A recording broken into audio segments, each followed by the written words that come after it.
I woke up sweaty and in a daze. Most nights this is normal for me, but not tonight. Something about my bedroom was odd. Something wasn't right. I felt around next to me and grabbed my phone and checked the time. It's midnight. 7 more hours of sleep before I gotta get up and get ready for work. I looked over to the open door and saw the faint yellow porch light that emanates through our cheap and slightly cracked blinds next to the front door. LED lighting.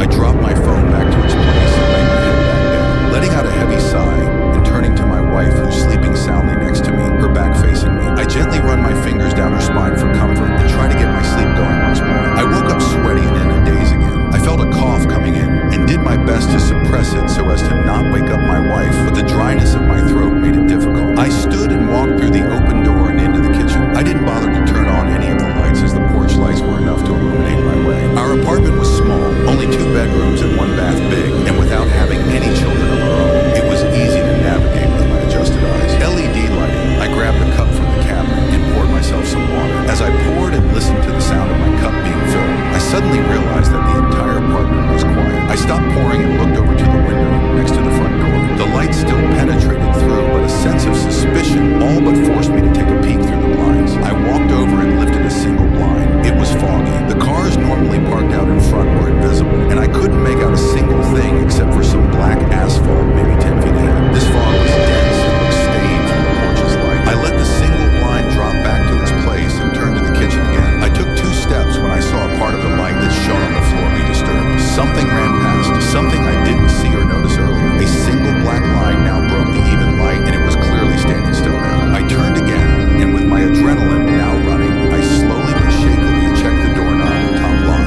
making sure they're both secure. I stood still now as well, hoping that whatever stood behind my door left, or at least gave me the ease of knowing that it's actually something mundane. A minute passes and nothing changes. My eyes were still locked onto the black shadow on the floor, and with keeping my peripheral vision on the window, I slowly and quietly went back into the room.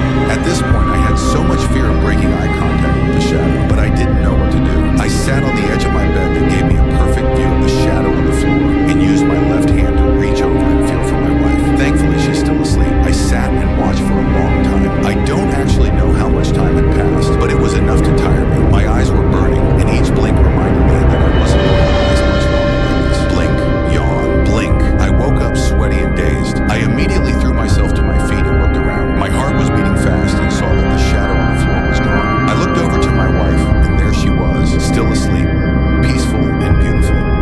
I managed to get my heart rate down by breathing and thinking to myself how vivid and strange that nightmare was. I sat back on the bed and felt around for my phone to check the time. It's midnight. That can't be right. Was it daylight savings? My throat was still dry, so I decided to grab some water from the kitchen. I passed the yellow light again and saw the same cup of water I had forgotten about in my nightmare, sitting right there on the counter, exactly where I had left it. Dread now washed over me, and I began to sweat even more than I already was. Am I still in my nightmare? No. The sweat beating down my cheek and my irritating dry throat felt too real. If that's the case, I closed my eyes shut and tightly held them together while my mind raced. This means that whatever stood on my front porch was probably still there. I didn't want to open them and see its shadowy presence on the floor. Yet, if this is real, I need to make sure my wife is safe.